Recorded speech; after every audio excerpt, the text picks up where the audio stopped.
हरी बोल, हरी हरी बोल। कैसे हैं आप सभी? मेरे प्यारे लाला लाली की असीम असीम कृपा से आप सब बहुत अच्छे होंगे जी। सावन का पवित्र महीना चल रहा है, जो कि मेरे लड्डू गोपाल लाडली जी को, मेरे श्यामा श्याम भोलेनाथ बाबा को अति प्रिय है।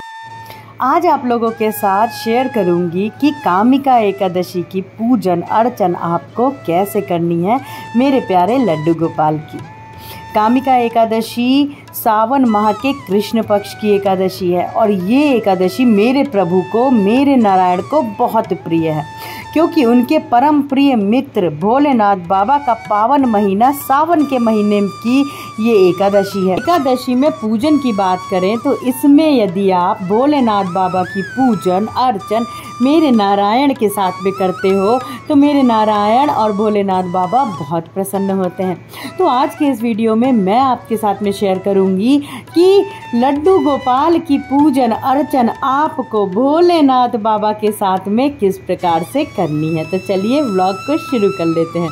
जैसे कि आपने देखा, मैं हमेशा हर एकादशी में कहती हूँ कि पीला वस्त्र पहनाइए लाला को, लेकिन सावन की एकादशी है तो आप इसमें हरा रंग की पोशाक पहनाइए लाला को, क्योंकि ये जो रंग है ये सावन के इस महीने को समर्पित है और सावन का महीना भोलेनाथ बाबा को समर्पित है। और भोलेनाथ बाबा तो मेरे परम प्रिय हैं, मेरे नारायण के। तो इस प्रकार से एक स्नान कराने का आपको पात्र ले लेना है, पीतल का हो, शुद्ध पात्र लेना है जिसमें कभी भी भोजन वगैरह ना किया गया हो।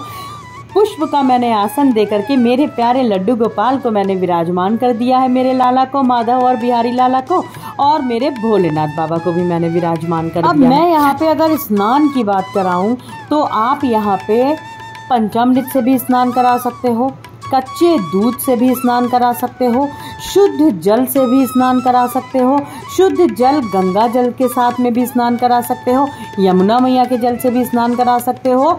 आपको कैसे भी स्नान कराना है, बस साथ में स्नान कराइएगा और बिल्कुल सरलता से, सच्चे भाव से, आनंद के साथ स्नान कराइएगा। मैं आज, क्योंकि आज एकादशी नहीं है, मैं जो स्नान करा रही हूँ मेरे लालाओं को, मैं चंदन से स्नान कराऊंगी। आप चंदन से भी स्नान करा सकते हो, गोपी चंदन से स्नान करा सकते हो, कुछ इस प्रकार से। आप पंचामृत से अगर उस दिन स्नान कराते हो तो ये भी बहुत बहुत ज़्यादा लाला मेरे बहुत प्रसन्न होंगे भोलेनाथ बाबा। और यदि आप कच्चे दूध से भी स्नान करा दोगे, शुद्ध जल से भी स्नान करा दोगे तो भी लाला बहुत प्रसन्न होंगे। बस उनको क्या चाहिए? आपका प्रेम, सच्चा भाव चाहिए। तो इस प्रकार से मैं मेरे प्यारे लड्डू गोपाल को स्नान करा लूंगी भोलेनाथ बाबा के साथ।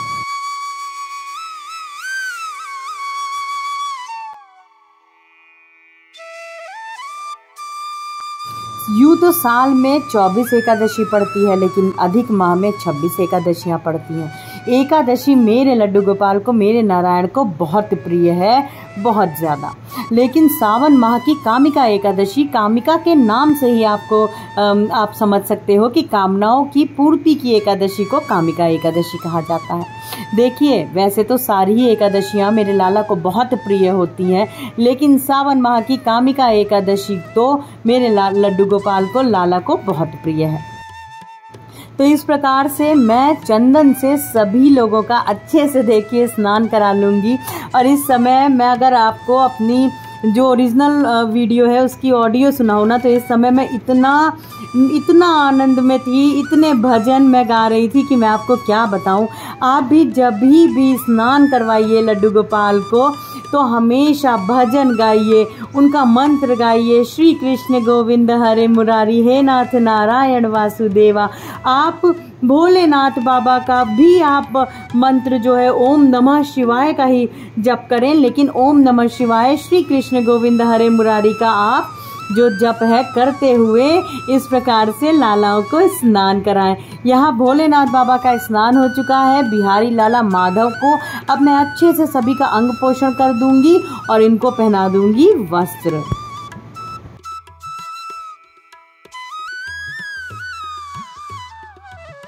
यहाँ पे आ गए हैं माधव स्नान इनका हो चुका है, अंग पोषण हो चुका है। यहाँ पे मैं सारा इनको तैयार करने का मैं पहले से ही सब कुछ निकाल के रख लेती हूँ, जिससे स्नान के बाद बहुत ज़्यादा समय ना लगे।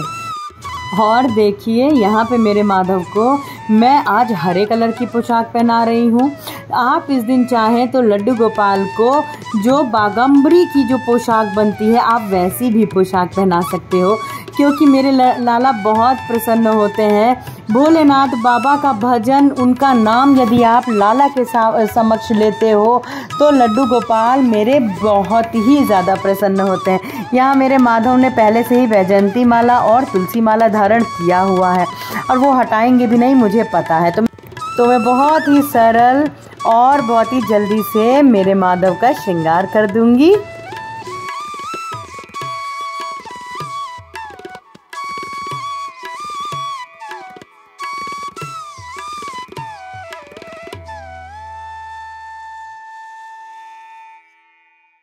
इस वर्ष कामिका एकादशी 31 जुलाई 2024 को हम मनाएंगे।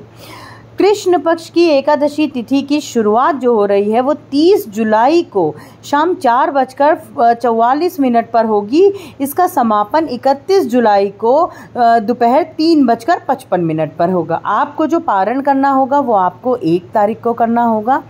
और आपकी जो दिनचर्या होगी सुबह की, आपको सर्वप्रथम सुबह जल्दी जग जाना है।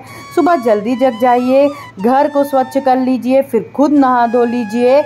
अपनी दहलीज को ज़रूर आप हल्का सा, आप चाहे थोड़ा छोटा सा ही गेरू से क्यों ना बनाएं, एक छोटी सी रंगोली अवश्य बनाइए। स्नान करने के बाद में आपको मंदिर में आ जाना है। मंदिर को स्वच्छ करके आपको लड्डू गोपाल को जगा करके उनको स्नान करवा के इस प्रकार से जैसे मैंने स्नान करवाया, आप भोलेनाथ बाबा के साथ में स्नान करवाइए और फिर उनका सुंदर सा इस प्रकार से श्रृंगार कर दीजिए।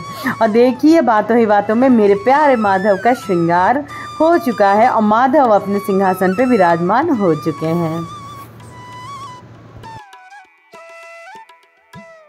मेरे माधव तैयार हो चुके हैं। यहाँ पे भोलेनाथ बाबा भी अपने सिंहासन पे विराजमान हो चुके हैं। अब मैं जल्दी से यहाँ पे उनको त्रिपुंड वगैरह, तिलक वगैरह लगा दूंगी।